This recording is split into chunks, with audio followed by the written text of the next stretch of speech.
5 ஆண்டுகள் உயிருக்கு உயிராக காதலித்து வந்த கன்னியாகுமரி மாப்பிள்ளையும் ஜப்பான் நாட்டு பெண்ணும் இந்திய முறைப்படி இல்லற வாழ்வில் இணைந்துள்ளனர்.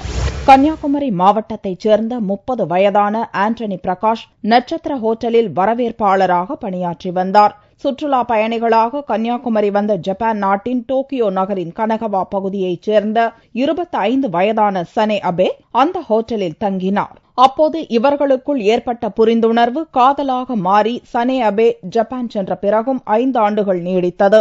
ஜப்பான் சென்று ஆண்டனியும் இந்தியாவிற்கு வந்து சனே அபேவும் பரஸ்பரம் பெற்றோரிடம் முழு சம்மதம் பெற்றனர். இரு வீட்டார் சம்மதத்துடன் கன்னியாகுமரியில் இருவரது திருமணமும் கோலாகலமாக நடந்தது. இந்திய முறைப்படி மாலை மாற்றி மோதிரம் அணிவித்து இந்த காதலர்கள் இல்லற வாழ்வில் இணைந்துள்ளனர்.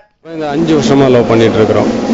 அப்போது நான் ஜப்பான் நாட்டுக்கு போய் அவங்களோட அம்மா அப்பாவோட சம்மதம் வாங்கினேன். அவங்க சொன்னாங்க 2 வருஷம் வெயிட் பண்ணிக்கிட்டு மேரேஜ் பண்ணுங்கன்னு. அவளும் என்னோட அப்பா அம்மாட்ட சம்மதம் வாங்கிறதுக்காக இந்தியாவுக்கு 2 முறை வந்திருந்தாங்க. அப்போ எங்கள் அம்மா வீட்லேயும் சொன்னாங்க 2 வருஷமாவது 3 வருஷமாவது வெயிட் பண்ணி மேரேஜ் பண்ணுங்கன்னு. அதுக்கப்புறம் நாங்கள் 5 வருஷம் வெயிட் பண்ணியிருக்கோம். வெயிட் பண்ணி இப்போ தான் மேரேஜ் பண்ணியிருக்கிறோம். I like Tamil Nadu culture and I really love him. So in the future, our child should be combine Japan culture and Tamil culture in the mix.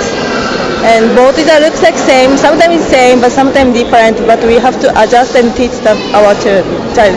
பொறியாளரான Sanae Abe Kanyakumari ஹோட்டலில் தங்க வந்தபோது அவருக்கு அறை ஒதுக்குவதில் சிறிது கால தாமதம் ஏற்பட்டது. இதனால் வரவேற்பறையில் 3 மணி நேரம் காத்திருந்தார். அப்போது அங்கிருந்த ஆண்டனி பிரகாஷிடம் சகஜமாக பேசினார்.